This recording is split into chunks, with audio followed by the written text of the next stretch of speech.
समाज निर्माणको परिकल्पना सहित आजबाट भन्दा 29 वर्ष अगाडि जाजरकोट जिल्लामा स्थापित गैर सरकारी संस्था 5 तारा युवा चर्चा मञ्चको स्थापना दिवस तथा वार्षिक साधारण सभाका प्रमुख अतिथि जाजरकोट जिल्ला समन्वय समितिका प्रमुखज्यू, कार्यक्रमका विशेष अतिथि जाजरकोट जिल्लाका निमित्त प्रमुख जिल्ला अधिकारीज्यू, समय अभावले निस्कनु भएको छ जिल्ला न्यायाधीशज्यू, मञ्चमा आसीन संस्थाका संस्थापक अध्यक्ष आदरणीय रामजन शाहज्यू, गैर सरकारी संस्था महासङ्घ जाजरकोटका अध्यक्षज्यू, यमुना शिक्षण सङ्घ जाजरकोटका अध्यक्षज्यू, नागरिक अगुवा बौद्धिक व्यक्तित्व केदार बहादुर शाहज्यू, जिल्लामा पशु सेवा कार्यालयका प्रमुखज्यू, शिक्षा समन्वय इकाइका प्रमुखज्यू, जिल्ला हुला कार्यालयका प्रमुखज्यू, सामाजिक विकास कार्यालयका प्रमुख प्रतिनिधिज्यूहरू, उपस्थित राष्ट्रिय र अन्तर्राष्ट्रिय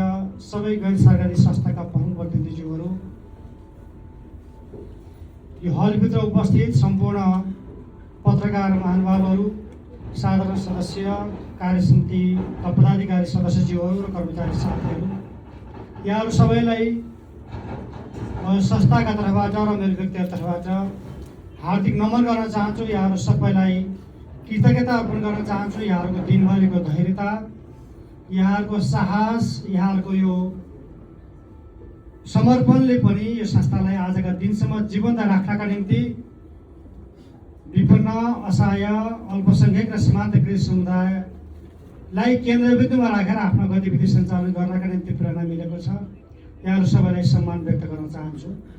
मैले धेरै पटक भन्ने गरेको छु, आज पनि दोहोऱ्याउँछु, जति बेला जाजरकोटमा विद्युत थिएन, जति बेला जाजरकोटमा फोन थिएन, हातमा फोन थिएन, इन्टरनेट थिएन, फ्याक्सको भरमा जाजरकोट चल्थ्यो, जिल्लामा 2-3% भन्दा बढी शौचालय थिएनन्, मान्छे पढे लेखेको मान्छे तत्कालीन गाउँ विकास समितिमा एउटा 2टा मान्छे स्नातक गरेका मान्छेहरू भएको बेला जाजरकोटमा सामाजिक क्षेत्रमा नागरिक समाजको नागरिक संस्थाहरूको आवश्यकता महसुस गरेर संस्था स्थापना गर्नुहुने आदरणीय रामजन शाह, वेदराज सिंह, वीरबहादुर गिरी, भागवत शर्मा, भीमबहादुर शाह, धनबहादुर बिके लगायतले अदम्य साहस र यो दूरदर्शिता राखेर यो संस्था स्थापना गर्नुभयो। उहाँहरू सबैलाई मेरो अन्तर मनदेखि आजका दिनमा सम्झन्छु, सम्मान व्यक्त गर्न चाहन्छु। यहाँ सबैका तर्फबाट उहाँहरूको त्यो सोचका निम्ति एकचोटि ताली बजाएर सम्मान व्यक्त गर्न चाहन्छु। यो संस्थालाई यो ठाउँमा ल्याउनका निम्ति असाध्यै खट्नुभएको, असाध्यै मेहनत गर्नुभएको।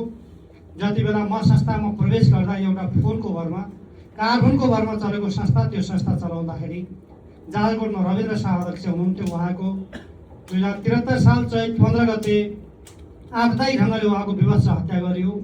उहाँको वैकुण्ठवासी आत्माको चिर शान्तिको कामना गर्छु। उहाँको योगदानको मरणोपरान्त सम्मान गर्न चाहन्छु। यस्ता कदमले, यस्ता व्यक्तिका प्रयासले वास्तवमा हामी जस्ता युवाहरू, तपाईँ हामी युवा जो हलभित्र छौँ, युवा र सबै त उमेर समूहका मान्छे जो छौँ, हामीहरूलाई थप समस्यामा लाग्नका निम्ति प्रेरणा मिल्छ भन्ने कुरा मैले विश्वास लिएको छु।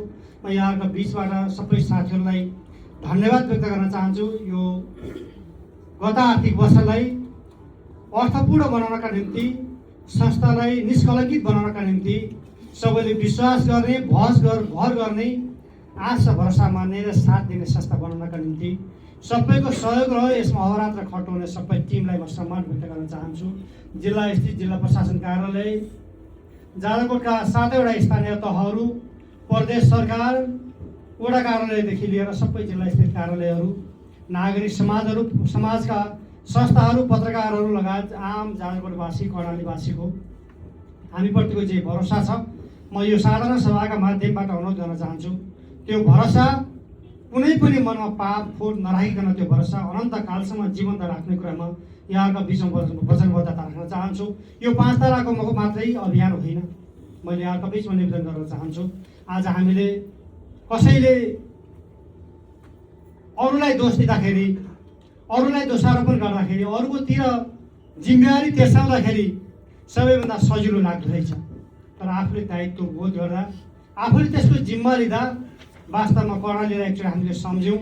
आज कसैलाई यो संस्था, त्यो संस्था, यो व्यक्ति या त्यो व्यक्ति भनेर हामीले दोषारोपण गर्न पाउने ठाउँ हाम्रा निम्ति सकी छैन। हाम्रो कर्णालीको त्याग, कर्णालीको बिल्ला हामीलाई कहिले पनि छोड्नेवाला छैन। तपाईँलाई थाहा छ, अभावको बिल्ला, हाम्रो गरिबीको बिल्ला, समस्याको बिल्ला, र हामीले सदैव समस्यासँग जुझ्नु पर्ने र यो मुलुकका नागरिकको हिस्सा हामीले वास्तवमा हिजो बाजे पुस्ताले पनि भोगे र मेरो पुस्ताले भोग्दैछ। यही ढङ्गले यही गतिबाट कर्णालीलाई, जाजरकोटलाई हामीले सोच्यौँ र यही ढङ्गमा रहन दियौँ भने मेरो छोरा र नाति पुस्ता योभन्दा माथि आउँदैन। तपाईँलाई थाहा छ, मभन्दा धेरै जान्ने व्यक्तित्वहरू यहाँ हुनुहुन्छ। तपाईँलाई थाहा छ, आज कर्णालीका करिब 80% बढी घरधुरीका मान्छे नेपाल नछोडिकन तिनका घरमा खान पाक्दैन। आज कर्णालीका करिब 35-40% मान्छे खाद्यान्नको उच्च जोखिममा छन्। त्यहाँ सिँचाइ छैन, त्यहाँ पूर्वाधार छैन, घरमा उब्जेको बालीले, अन्नले मान्छेलाई, यहाँका नागरिकलाई 12 महिना खाना पुग्दैन। यहाँका नागरिकले गरेको मेहनतले बगाएको पसिनाले आफ्ना छोरा र छोरीका निम्ति चाहिने कापी किन्न सकिँदैन। हामीले बिर्सनु हुँदैन, एउटा आमा अस्पताल नदेखिकन अस्ति भर्खर मात्रै नलगाएको 1 नम्बरमा बच्चाको जन्म दिँदै गर्दा उहाँको मृत्यु भयो। ती आमा कर्णालीमा छन्, तिनको मुहारमा, तिनको परिवारमा खुसी ल्याउनका निम्ति यो सबै कर्णालीवासीको दायित्व हो, कर्णालीवासीको जिम्मेवारी हो। आज हाम्रा बालबालिका कहीँ गिट्टी कुट्दैछन्, कहीँ गाडीमा खलासीको काम गर्दैछन्, कसैको होटेलमा टेबलमा पुछा लाउँदैछन्। एउटा संसारका बालबालिका हेरौँ, एउटा जन्मिने बित्तिमै लाखौँ करोडौँ खर्चेर आफ्नो स्वास्थ्य उपचार गर्न पाउँछ। जन्मेका दिन हजारौँ लाखौँका डिभाइसहरू, ग्याजेटहरू प्रयोग गरेर आफ्नो शिक्षण आफ्नो सिकाइको स्तरलाई बढाउन पाउँछ एउटा संसारको बच्चा। हाम्रा भाइ बहिनीहरू जन्मिन बित्तिमै कुन होटेलमा टेबलमा पुछा लाउनु पर्ने हो भनेर आज सोच्नु पर्ने स्थिति छ। जन्मेको दिन कुन दिन औषधि खान नपाएर मर्नु पर्ने भन्ने स्थितिका बिचमा तपाईँ हामी छौँ। त्यसैले यहाँहरू सबैलाई निवेदन गर्न चाहन्छु, हामी एक ठाउँमा नउभिकन, एउटा स्वर नबनाइकन, हामीले एउटा गन्तव्य नबनाइकन, एउटा साझा धारणा विकास नगरिकन हामीले आज जे पसिना बगाएका छौँ, जे चिन्तन गरेका छौँ, जे जिम्मेवारी पुरा गरेका छौँ, यसको 10 गुणा हाम्रो जिम्मेवारी, दायित्व र कर्तव्य वृद्धि नगरिकन कर्णालीलाई माथि उठाउन सकिँदैन। यहाँका नागरिकको मुहारमा खुसी ल्याउन सकिँदैन। त्यो अभियानमा यहाँहरू सबै जोडिनु हुनेछ। यहाँहरूका निम्ति यहाँहरूलाई त्यो निवेदन, यहाँहरूका बिचमा त्यो अनुरोध म राख्न चाहन्छु। कर्णाली, हामी कर्णालीमा छौँ, कर्णाली मुख्य कार्यक्षेत्र हो। आज गैर सरकारी संस्थाहरूको आफ्नो दायरा कर्णालीमा मात्रै होइन, जाजरकोटमा मात्रै होइन, देशभरि साँघुरिँदैछ। यहाँहरूलाई थाहा छ, 2026 पछि नेपाल मध्यम आय भएको राष्ट्रका रूपमा नेपाल विकसित भएछ। त्यो बेला मलाई लाग्छ यी आइएनजिओहरूका सहयोगहरू, दार्ते निकायका सहयोगहरू अझ घटेर आउनेछन्। आज हामीले कहिलेकाहीँ यो समाज अलिक बढी परनिर्भर भयो कि भनेर पनि सोध्छौँ। कहिलेकाहीँ यो समाज अरूले नगरिदिँदासम्म यो समाजका आवाजहरू उठ्दैनन् कि भन्ने हामी सोध्छौँ। यो समाजका संरचनाहरू संस्थागत हुँदैनन् कि भन्ने सोध्छौँ। 2026मा मलाई यसो लागिरहेको छ। आज हामी बालमैत्री वडा भनिरहेका छौँ, पूर्ण खोपयुक्त जिल्ला भनिरहेका छौँ। यहाँका सबै बालबालिका विद्यालय गएको सुनिश्चित भएका पालिका वडाहरू घोषणा गर्नुपर्छ, सबै बालबालिका विद्यालय आउनुपर्छ भनिरहेका छौँ। सबै बालबालिकाले आफ्नो जन्म दर्ता गर्न पाउनुपर्छ, उसको नैसर्गिक अधिकार हो भनिरहेका छौँ। एउटा अपाङ्गता भएको व्यक्तिले घरमा होला या त कसैको सहयोगमा होला, कसैको सहायतामा होला, उसको पहिचान खुल्ने पहिचान पत्र उसले लिन पाउनुपर्छ, उसको अधिकार हो भनिरहेका छौँ। आज साँच्चीकै त्यो कुरा पुरा भइरहेका छैनन्। 2026 पछि यही स्थिति अवस्था रह्यो भने नेपाल मध्यम आय भएको राष्ट्रका रूपमा नेपाल सुसूचित भयो भने अन्तर्राष्ट्रिय सबै सहयोगहरू आजको बेला ठुलो मात्रामा गिरावट आउँछ। त्यो बेला हाम्रा विषयमा बोलिदिने अर्को मान्छे हुँदैन, हामीले बोल्नु पर्नेछ। त्यसैले यहाँहरू सबैलाई म फेरि पनि निवेदन गर्न चाहन्छु, कोही बजेटका माध्यमबाट, कोही कार्यक्रमका माध्यमबाट, कोही परियोजनाका माध्यमबाट जोड्यौँला, कोही लिखित जिम्मेवारीका माध्यमबाट जोड्यौँला, तर नागरिकका हिसाबले यहाँका यो माटोमा हामीले पनि टेकेका छौँ, यो माटोको पानी खाएका छौँ, यो माटोमा उब्जेको अन्न खाएका छौँ। त्यसैले यो समाज बनाउने दायित्व तपाईँ हामी सबैको दायित्व हो। त्यसका निम्ति यहाँहरू सबैलाई नागरिक समाजको भूमिका आज बढाउने सवालमा, नागरिक समाजलाई अझ बढी सशक्त बनाउने सवालमा, यहाँका सवाललाई समाधान गरेर समुन्नत कर्णाली, समुन्नत जाजरकोट र समुन्नत नेपाल बनाउने सवालमा यहाँहरूको सबैको हातेमालो, एकता र साथको फेरि पनि हामी 5 तारा यहाँहरूबाट त्यो अपेक्षा राख्छौँ। त्यसका निम्ति यहाँहरू सबैलाई निवेदन गर्न चाहन्छु। यो वर्षमा हामीलाई सेभ द चिल्ड्रेनले विश्वास गर्नुभयो, वर्ल्ड भिजन इन्टरनेसनलले विश्वास गर्नुभयो, वार्नर वर्ल्डवाइडले विश्वास गर्नुभयो, सिबिएन ग्लोबलले विश्वास गर्नुभयो, ह्यान्डिक्याप इन्टरनेसनलले विश्वास गर्नुभयो, त्यागमा कर्णाली प्रदेशले विश्वास गर्नुभयो र जाजरकोटका गरिब, विपन्न, ससाना बालबालिका, नवजात आमाहरू लगायतलाई जो जोखिममा हुनुहुन्छ, जसलाई साँच्चीकै सहयोग चाहिएको छ, ती 42-45 हजारभन्दा बढी प्रत्यक्ष रूपमा जोडिनु भएको छ, लाभमा जोडिनु भएको छ। त्यो साझेदारीका निम्ति हामीलाई एकै ठान्नुभयो। हाम्रो शैलीलाई, हाम्रो तौर तरिकालाई, हाम्रो काम गर्ने अवस्थालाई उहाँले विश्वास गर्नुभयो, साझेदारी गर्नुभयो। आगामी दिनमा उहाँहरूको मर्म साझेदारीको भावनालाई अझ उच्च कदर गर्दै आगामी दिनमा थप मजबुत, थप सशक्त भएर 5 तारा लाग्नेछ। जहाँबाट स्थित सम्पूर्ण सबै मैले एकमुष्टमा भने सबैको साथ सहयोग रहनेछ। हाम्रा निम्ति सबैभन्दा पहिला हाम्रा निम्ति खुसीका क्षण, खुसीका कुरा त प्रशंसा भन्दा पनि हाम्रा निम्ति सल्लाहहरू के छन्, हाम्रा निम्ति तपाईँहरूका सुझाव के छन्, हाम्रा निम्ति हामीले सुधार गर्नुपर्ने विषयवस्तुहरू के छन्, त्यो तपाईँहरूबाट सुन्न चाहन्छौँ, तपाईँहरूबाट अपेक्षा गरेका छौँ। त्यसैका लागि निम्ति हो हामीले टोल फ्री नम्बर स्थापना गरेका छौँ। त्यसैका निम्ति हो हामीले सुझाव पेटिकाहरू राखेका छौँ। त्यसैका निम्ति हामीले इमेल एड्रेस राखेका छौँ। सुझाव बाकसहरू प्रत्येक अफिसमा ठुला कार्यक्रमहरूमा राख्छौँ। त्यहाँ मार्फत पनि हामीलाई थप सचिन सुधार गर्न, थप मजबुत बन्नका निम्ति एउटा आवाज हो 5 तारा। त्यो आवाजलाई थप बलियो बनाउन, ठुलो परसम्म दूरदराजमा सुनिने बनाउनका निम्ति यहाँको सल्लाह सुझावको निम्ति यहाँहरू सबैले आग्रह गर्दै कार्यक्रमका प्रमुखज्यू, विशेष अतिथिज्यू, सम्पूर्ण अतिथिज्यूहरू सबै माफी चाहन्छु। सम्पूर्ण अतिथिज्यूहरूलाई समय व्यवस्थापन गर्न सकिएन। थाहा छ यहाँहरूको माया भएर नै यहाँ आउनु भएको छ। यहाँहरूको सल्लाह पनि हामीले प्राप्त गर्छौँ भन्ने विश्वास लिएको छौँ र अरू कार्यक्रमहरू पनि जोडिनेछौँ। यहाँको सल्लाह हामीले सुन्नेछौँ, लिनेछौँ। त्यो कुरा यहाँका बिचमा निवेदन गर्दै सम्पूर्ण अतिथिज्यूहरूलाई म धन्यवाद दिन चाहन्छु। यो व्यवस्थापनका निम्ति अहोरात्र खटाउने सबै कर्मचारी साथीहरू, साधारण सदस्यहरू, कार्यसमितिका सबै साथीहरूलाई म कृतज्ञता व्यक्त गर्न चाहन्छु।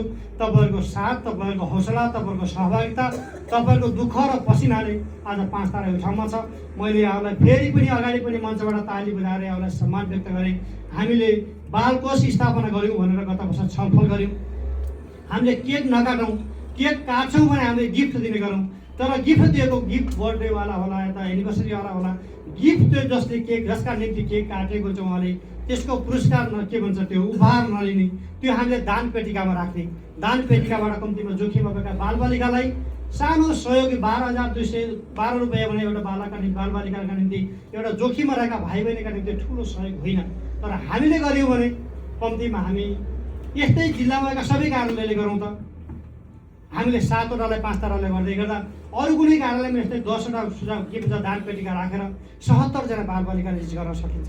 ती 77 जना बालबालिका विद्यालयमा कल जान्न अवसरबाट वञ्चित हुनु पर्दैन। ती बालबालिका नेपालको एयरपोर्ट बगेर नेपालको एयरपोर्ट लेखेको कुरा पढ्न नजानिकन विदेशै जानु परेछ भने पनि कम्तीमा नेपालको एयरपोर्ट छोडे, दुबईको एयरपोर्टमा टेके, कतारको एयरपोर्टमा पुगे भनेर कम्तीमा त्यहाँको साइनबोर्ड पढ्न सक्ने सम्मका त बनाऊ हामीले। इन्डियामा गएर एउटा आइसी र एनसीको नोट चिन्न सक्ने त बनाऊ हामीले। त्यो हामी सबै पढेका, लेखेका, जानेका र सबैभन्दा अग्रपङ्क्तिमा बस्ने र समाजले बढी अपेक्षा गरेका व्यक्तिहरूको दायित्व हो। यो अभियान हामी अर्को वर्षमा पनि निरन्तरता दिन्छौँ। त्यसमा थप साथीहरू जोड्नुहुनेछ, सबैहरू विश्वास के भन्छ हामीलाई विश्वास गर्नुहुनेछ, भरोसा गर्नुहुनेछ, त्यसमा लाग्नुहुनेछ भन्ने यहाँको विश्वास गर्दै यो स्थापना दिवस र वार्षिक साधारण सभामा प्राप्त सल्लाह सुझावका निम्ति आभार व्यक्त गर्दै यहाँहरूको सहभागिताका निम्ति कृतज्ञता व्यक्त गर्दै यो कार्यक्रम सकेको जानकारी गर्छु। धन्यवाद, नमस्कार।